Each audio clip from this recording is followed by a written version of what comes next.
Okay, now the question that I'll read out what it was that I thought we would like to explore, and then of course we can unpick it in the time that is available to us. But over very many years of being involved in this world, I've heard a lot of politicians talk about evidence-based policy. I've heard the academic community that hurl it back at them and say that actually what they've got is policy-based evidence, that the politician decides what they want to do and then finds the evidence that supports it. And that is true, particularly when they adopt policies which appear to work well in other countries. I've already mentioned Shanghai maths, but you could choose almost any example of picking a bit of policy that appears to work in another country and saying we're going to do it here and then not really doing it the same way. Success in one place doesn't guarantee success in another, and that's for all sorts of cultural, social, and economic reasons. So I really want us to try to explore the challenges that are involved in actually finding out what works. I mean, what do we mean by what works in this whole area of what's currently called technical and professional education? But how could we use evidence more effectively to support policy making in the future? And clearly, on this panel, we've got people who bring a lot of international expertise in particular, but also Deirdre and Tony think of it from a kind of English and Scottish perspective. I know, Deirdre, it's not just English in your case, it's the whole of the United Kingdom. Because this links back to things that Simon was talking about earlier, I thought I might start, if I may, by asking Simon a question. You've done a very considerable amount of research into post-school skills development and so forth, and you will have seen examples of country A borrowing from country B. Indeed, you mentioned Washington State, and I was intrigued by that. I hadn't heard that example before. And what do you think made the difference for Washington State to say, actually, yeah, we are actually going to learn from the kind of Middle European social compact model? In that particular case, I think it was the fact that they were already politically committed to a degree of social partnership, so that the idea of employers and trade unions and providers working together was not something sort of strange and bizarre and European and alien in that particular part of the United States, in the way in which it might have been in some other parts of the US. But I think the attempts to export success often founder is because of features of the national environment that are not so widely recognized, and sometimes I think it's the economics rather than the institutions. The degree of labor market regulation is very, very important, and that's a very stark difference between somewhere like Austria and somewhere like the United States, or somewhere like England, because if you have a highly regulated labor market, then there is a huge amount of pressure on employers when they make that high stakes to decision to recruit someone at the outset, that they've got to get it right, they've got to have a skill set that they can be sure of, rather than just try and see, and if not, you can lose them, which is in effect what you can do in more deregulated economies. And just one supplementary for now on that. Is there political continuity in Washington State that allows that to be developed? Bob's smiling. Maybe Bob knows the answer. I think he knows the answer more than me. Actually, it's all right. Just draw it towards yourself. It should be on. Oh, okay. I won't speak. I smile only because political continuity in the U.S. is a huge challenge almost everywhere, and the continuity of leadership in the education space, as well as among our governors, is just, as I said, there's pretty constant churn and turnover. I just wanted to actually, just using Simon's specific example, unless you know enough about the nature of the labor markets, it's very easy to and people talk about Germany and Switzerland and Austria as if they're all the same. And I do think, at least in the U.S., the reason that we have tended to focus much more attention on Switzerland is because its labor market is much more like the U.S. labor market. Swiss employers don't have that same pressure to get it absolutely right, because the cost of firing somebody after the fact is so much higher in the regulated labor market in Germany than it is in Switzerland or the U.S. But it's a nice example of a really important context piece that if you don't understand it, you can really make a big mistake. Yeah, absolutely.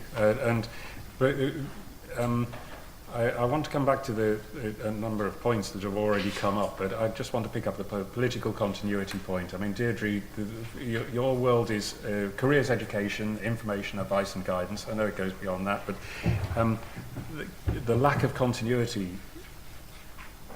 I was going to say, is it a problem? I mean, the answer is yes, it is, but from your experience. I wanted to say, is the Pope a Catholic? When you say, is it a problem? Yes, well, I think we can look at this in different ways. I think, first of all, I think everyone in the room recognises that there's always a fundamental tension around policymakers and ministers who want and look for new ideas. I thought it was wonderful when you presented there the idea of building a home that then could actually be used for the community.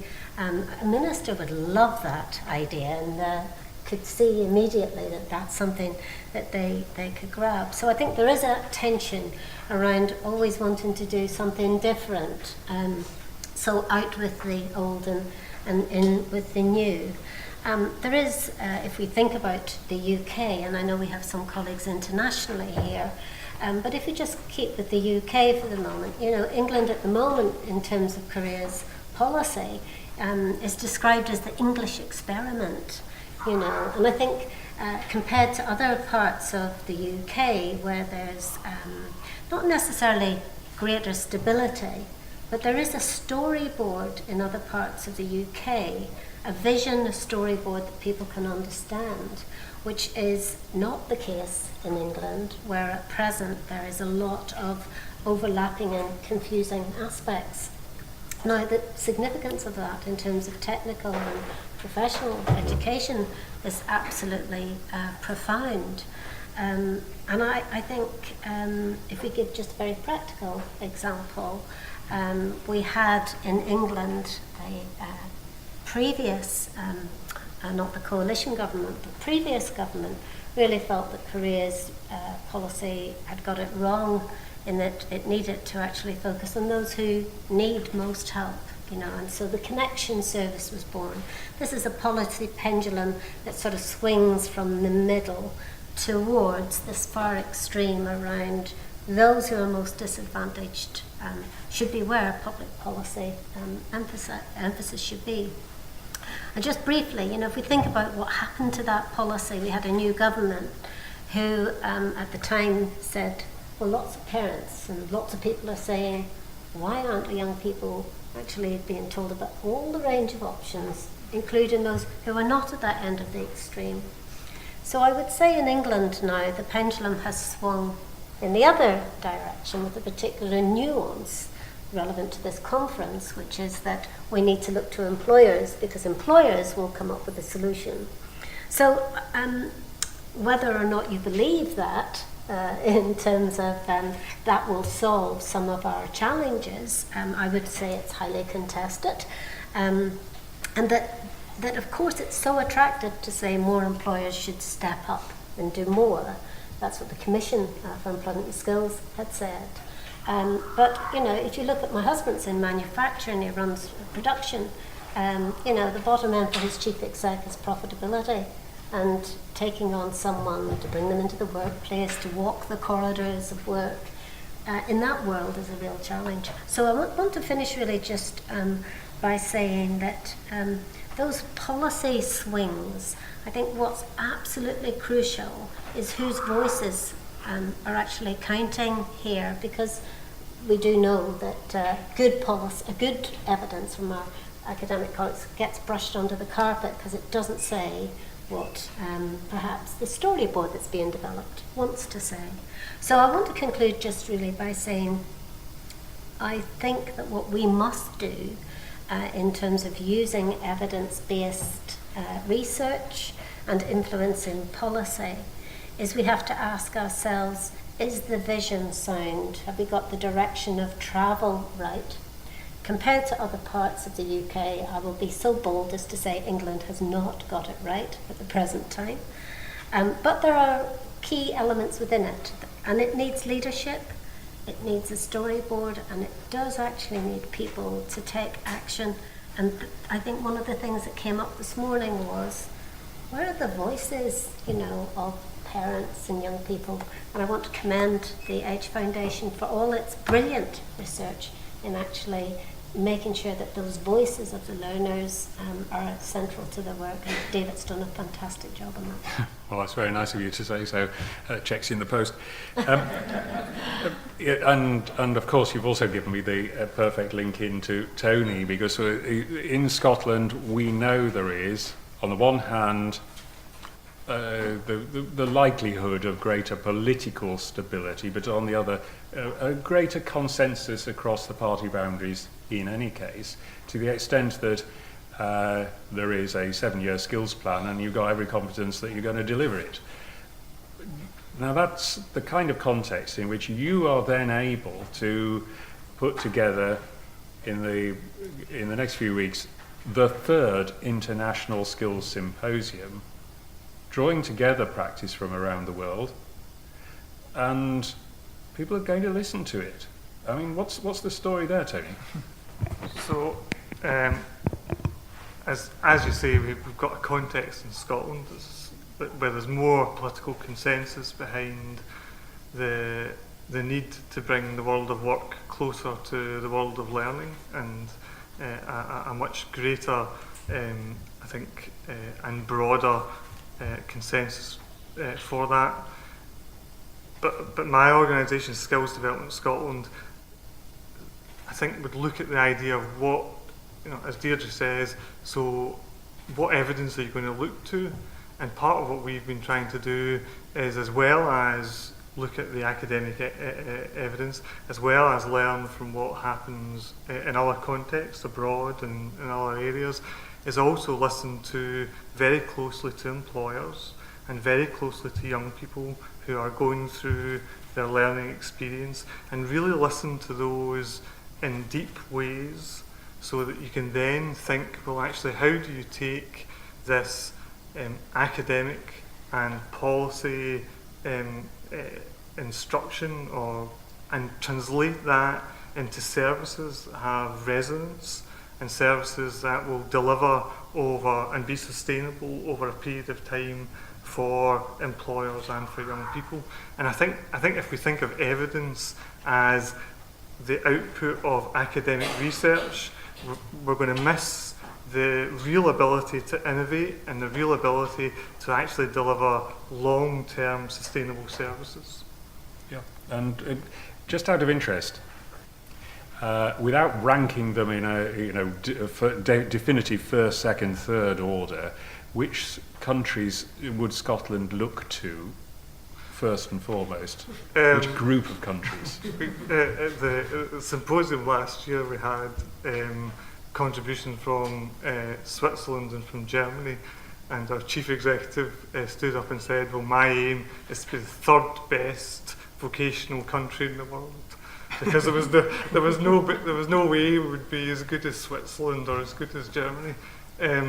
But so we've looked at Norway, we've looked at Germany, we've looked at Switzerland, and what we've been very, very careful though, because what we've done is we've gone and looked at those different countries and looked at the context and tried to understand what are the principles that work? Not what are the things that they do or what are the institutions, but what are the principles that lie behind those?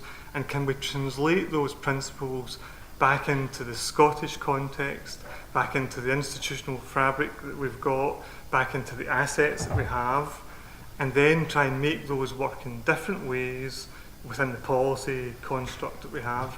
And I think that's a much more fruitful kind of approach rather than just doing a very simplistic kind of idea of, so with the example that you gave, now every secondary school has to build a house in its grounds and sell it to the local social enterprise. But well, that's clearly not going to work. But that's But the principle there, which is, well, how do you engage young people in something that's meaningful and that will benefit the community, and actually is something that actually gets them out of the classroom into learning in lots of different ways.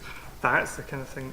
Yeah, and linked with that, I mean, you said about principles rather than structures and institutions, and that extends to certain things like the famous national occupational standards, which I don't think anyone has ever described as perfect. But you've taken the view, okay, it's not perfect, but let's not throw them away and start again. Well, because so I think having listened to employers and then having listened to young people, part of what we've then said is, well, actually part of what makes a good vocational system work is the ability for young people, as they go through that approach to learning, to be able to take that and it be portable with them into all sorts of choices that they might make in the future. What would work against that is standards that are so specific to a certain job in a certain company that actually that doesn't allow the young person to do that. So what we've tried to then do is think, well, actually, how would we bring innovation into standards without taking those kind of simplistic steps that would then lead you down routes that actually won't deliver what both young people and employers need. Okay, yeah, Bob. I just wanted to underscore Tony's point, and for us, it really is trying to understand both the underlying principles and the underlying values. We have, my wife and I have written a report on the Swiss system called Gaul Standard, which tells you what we think of it. And although I never say this aloud in the US, in many ways what we are trying to do is really figure out what in our context would a system look like that was based on those principles. But one of the things we've taken 3 groups of Americans to spend a week looking at the Swiss system and really trying to, in part, just because understanding what a high-functioning system looks like, where the parts actually fit together, is really important, so people have some vision. But in our particular case, there are some things that unless you can actually show people, it's really hard to get people to overcome the stereotypes. I mean, most American employers simply would not believe that 16-year-olds could actually add value to their workplace. And they can throw up all kinds of regulatory and other reasons why they're unwilling to actually commit to serious, significant work-based learning. And when you actually, what we say to people is, look, forget some of don't get enmeshed necessarily in the design. Talk to kids and talk to employers, and over the course of the week, ask yourself, does this system seem to be a system that enables young people to kind of grow and thrive and flourish, and not simply get technical skills, but make a healthy transition from adolescence to adulthood? And does this system really seem to work for employers and for the economy? And at the end of the day, when we show them the youth unemployment statistics, lowest in Europe, barely budged during the recession, and we show them on the international economic indicators why that Switzerland is always in the top 3 or 4 countries, whether you're looking at innovation, whether you're looking at human capital development, whether you're looking at overall economic performance, then people can begin to say, something seems to be working here for the 2 most important constituencies. And at least we can then start to have a conversation around, what would it take over time to try to again, get the kinds of outcomes for young people and for our economy that we want, and then we can kind of start in. So, specifically in the context of the work that you and Nancy in particular have been involved with after the Pathways to Prosperity report, which had a huge impact on me, never mind the United States. But you've increasingly, what seems obvious from the outside is that you're creating a coalition of the willing. I mean, there's no point working with people who absolutely hate every idea you put forward, but you're gathering to you this growing collection of people from different states around the US, and you've described one specific, which is the week-long visits to Switzerland, but you must have an idea in your mind as to how this is going to progress over a period of years. What are the steps that you want them to take?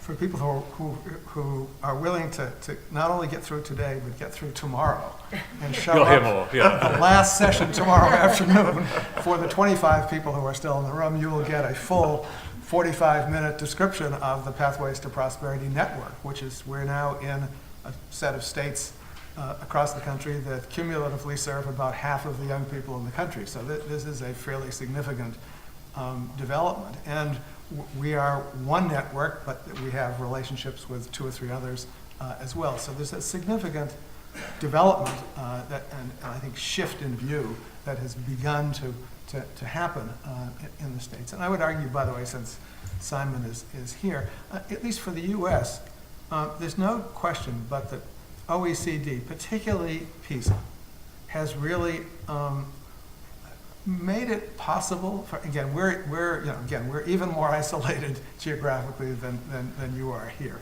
You've just taken a significant step to isolate yourself further. In the U.S. at least, we've always had this kind of, exceptionalism idea that somehow, what the rest of the world does doesn't really apply to us because we're different.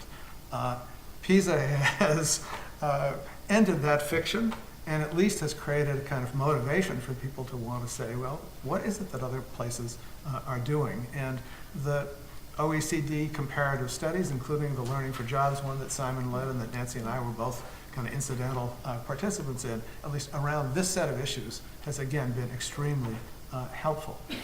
Yeah, and to come back to Simon, one of the, again, you've done synthesis reports as well, which really helped to draw out the lessons from a series of country investigations. In terms of the political impact that has,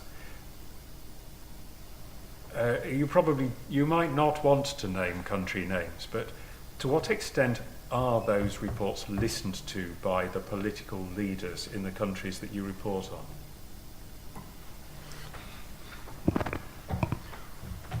I think it's everywhere between 0 to a great deal. You might like to praise those who have a great deal. I won't mention the zeros, but there are certainly zeros. But and maybe they have good reasons for not listening to us, and sometimes people do.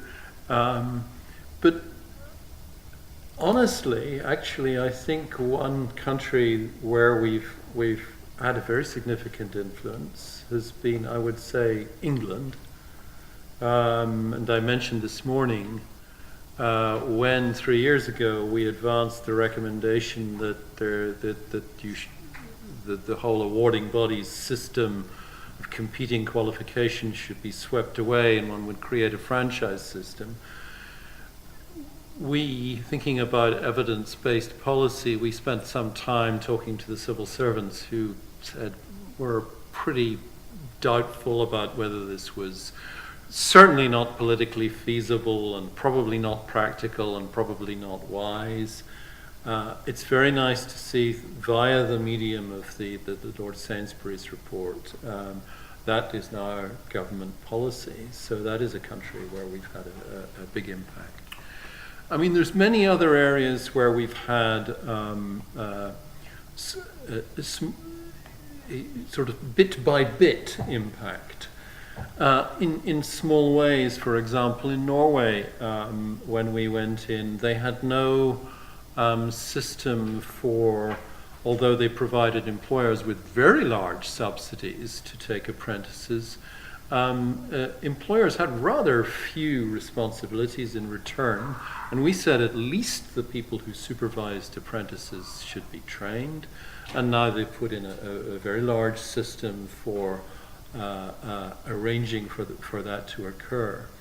And Switzerland, coming back to Switzerland, I mean, it's not perfect. We've done 2 major reports on them where we picked them up in a number of areas where they could make improvements. And I will say to their credit, actually, they've published on their website exactly what they've done in response, and those are also correspond to significant changes.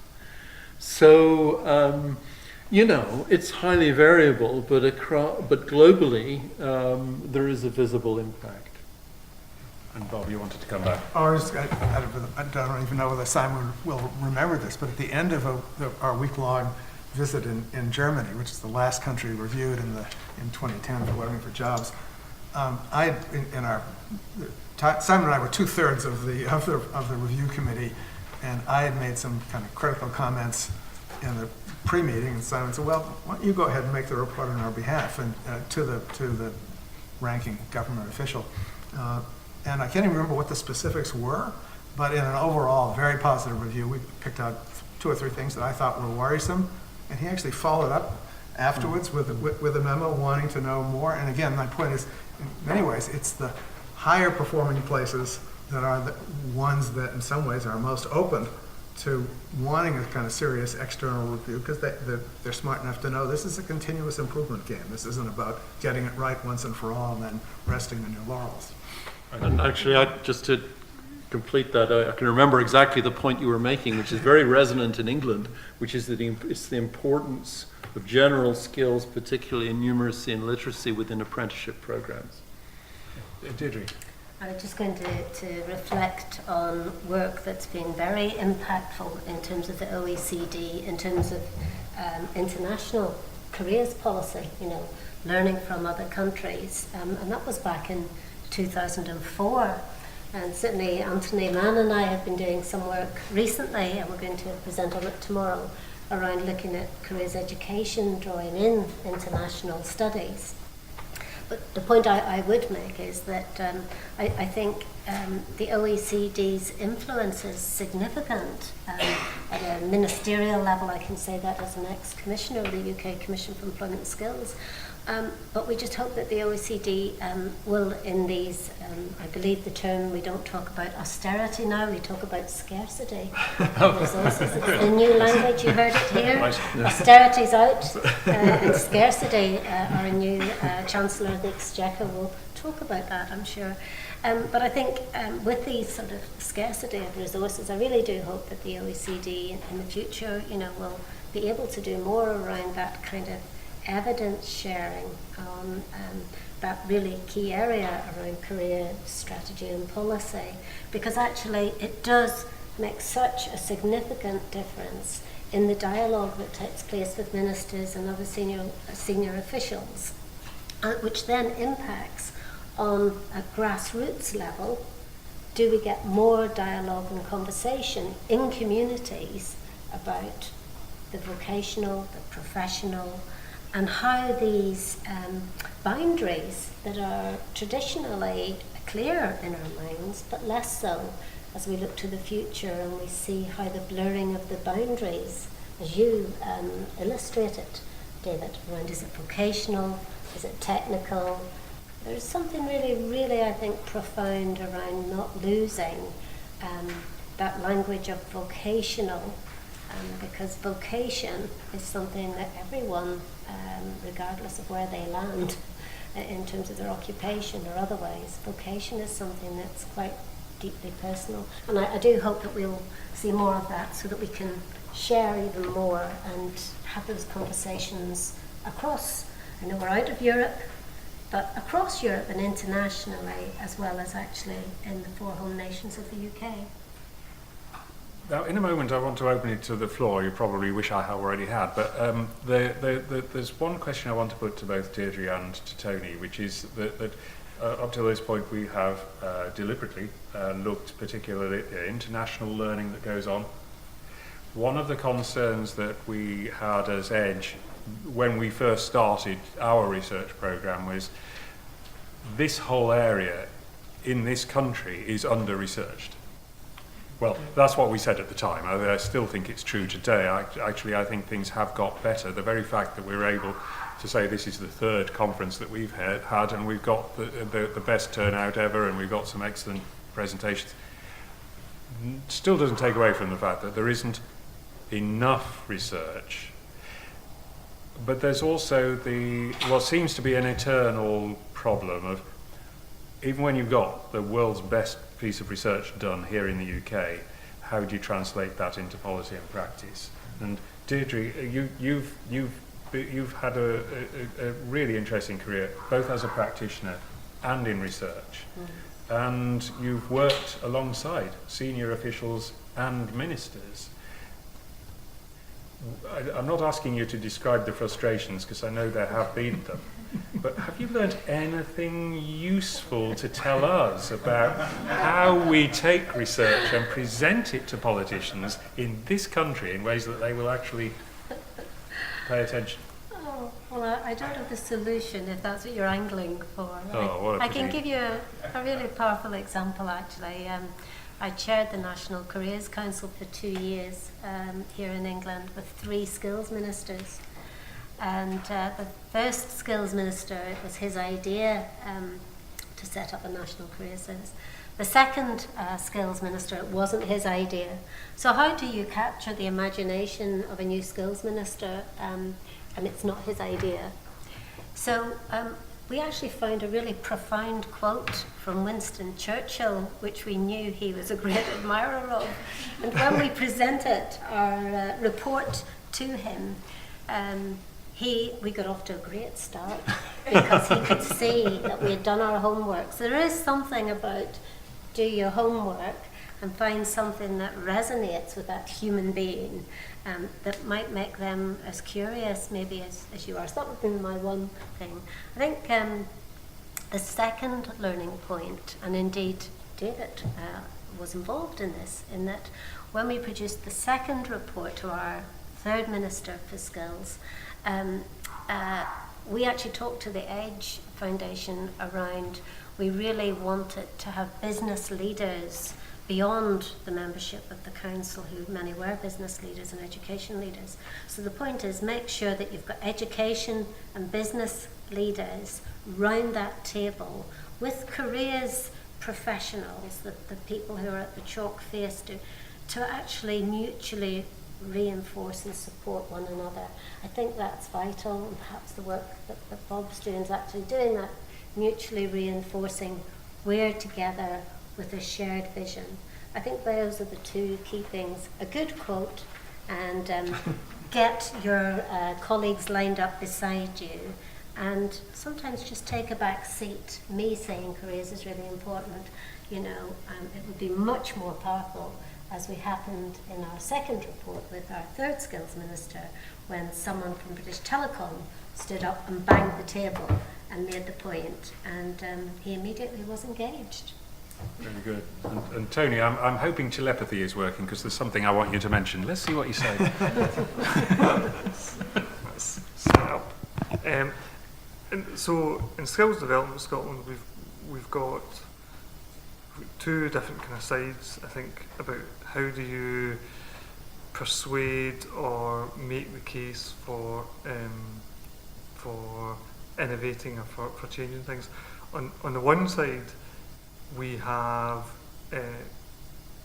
made a long-term investment in terms of research, precisely recognising, as you said, David, that there's a lack of research, especially in a Scottish context around sort of UK levels, a lack of research. There's a lack of research very much in the Scottish context, and Skills Development Scotland has partnered with the ESRC to collaborate around a PhD programme. We now are about to have 12 PhDs running across the breadth of our interests.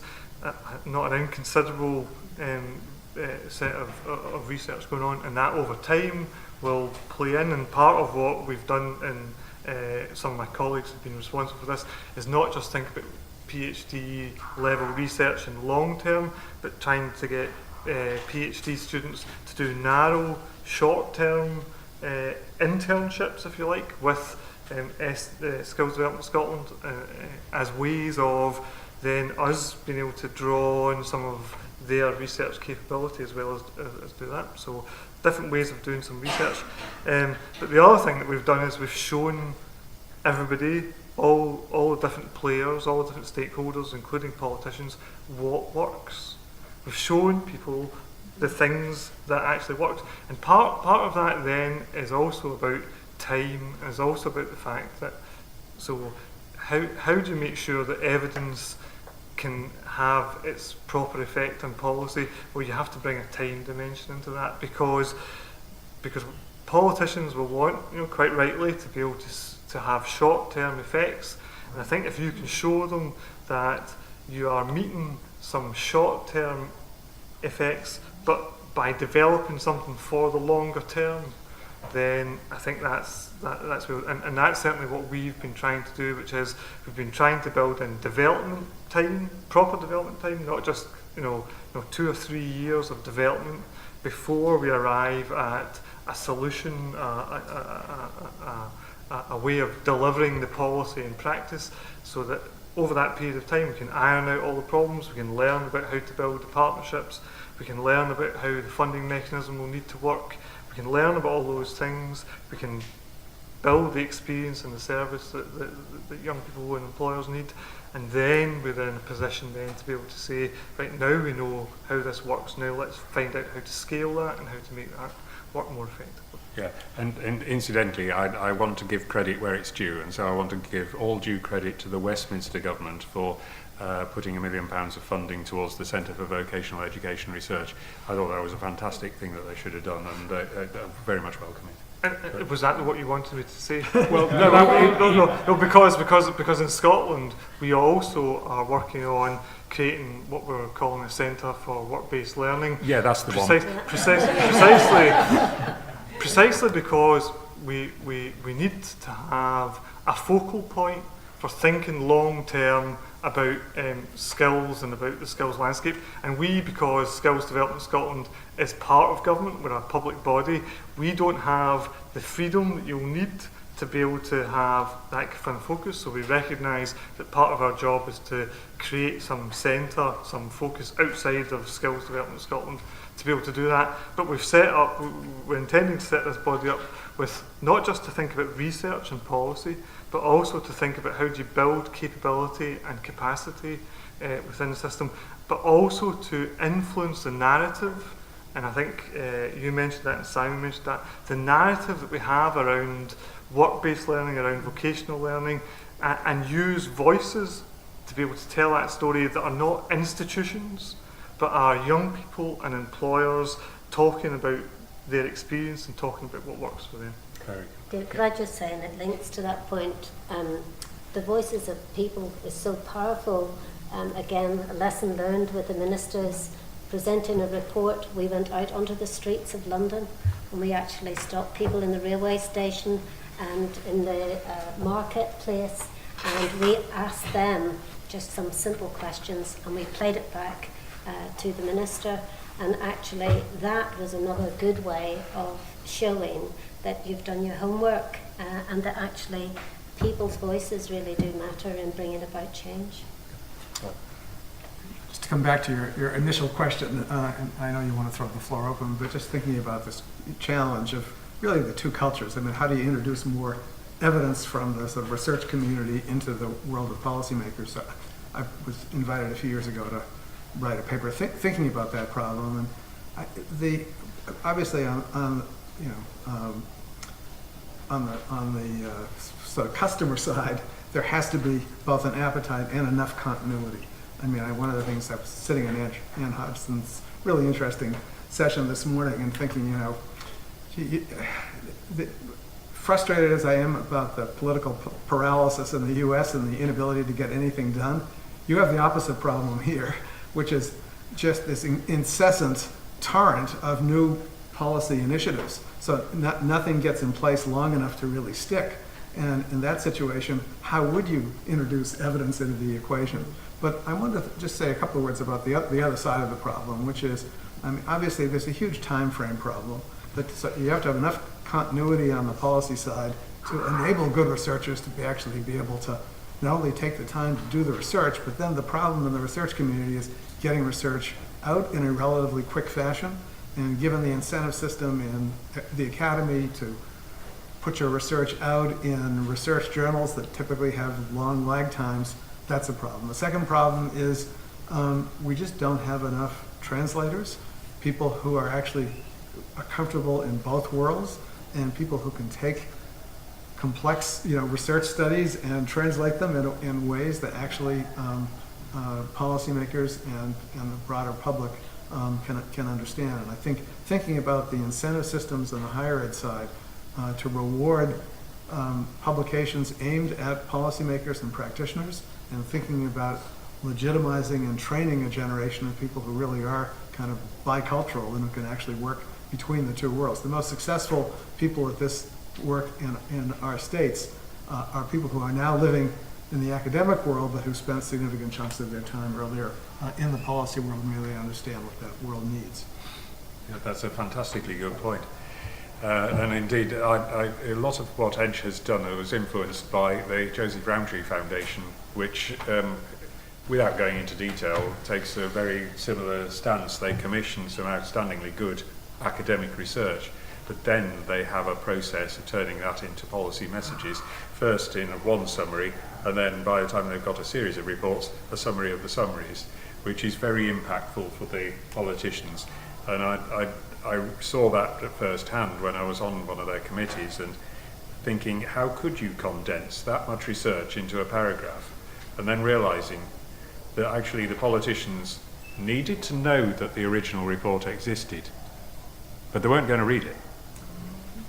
But if you'd given them a paragraph that was really punchy, then that carried weight, and that translation role is so important.